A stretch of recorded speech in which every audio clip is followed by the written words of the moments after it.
ఒక దేశం నుంచి మరొక దేశానికి వెళ్ళాలంటే తప్పకుండా ఎక్కాల్సింది ఏరోప్లేన్ మాత్రమే. అయితే ఈ ఏరోప్లేన్ను మొట్టమొదటి కనిపెట్టింది ఎవరు అంటే అమెరికా దేశానికి చెందిన Wright brothers, Orville Wright, Wilbur Wright. వారు డిసెంబరు 17, 1903 నుండి పరిశోధనలు చేసి 1905లో ఆచరణాత్మకమైన స్థిరవింగు విమానం రైట్ ఫ్లైఓవర్ వచ్చింది. వీరిద్దరు కూడా క్రిస్టియన్స్. వీరికి బైబిల్లోని ఓ చక్కని మాట చదివి ఆలోచించి విమానం కనుగొన్నారు. ఆ మాట ఏంటంటే మత్తయి సువార్త 6:26 ఆకాశ పక్షులను చూడి అనే మాట. అలాగే హోషేయ గ్రంథంలో 11:11 వారు వణుకుచు పక్షులు ఎగురునట్లుగా ఐగుప్తు దేశం నుండి వత్తురు, గువ్వలు ఎగురునట్లుగా అస్సురు దేశంలో నుండి ఎగిరివత్తురు అని బైబిల్లోని కొన్ని మాటలను ఆలోచించి మనము కూడా ఆకాశ పక్షులాగా ఆకాశంలో ఎగిరితే బాగుంటుందని ఆలోచించి విమానం కనుగొన్నారు రైట్ బ్రదర్స్.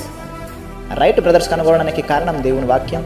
దేవుడు వారికి జ్ఞానం ఇచ్చి వారి చేత ఏరోప్లేన్ కనుగొనేటట్టుగా చేశాడు.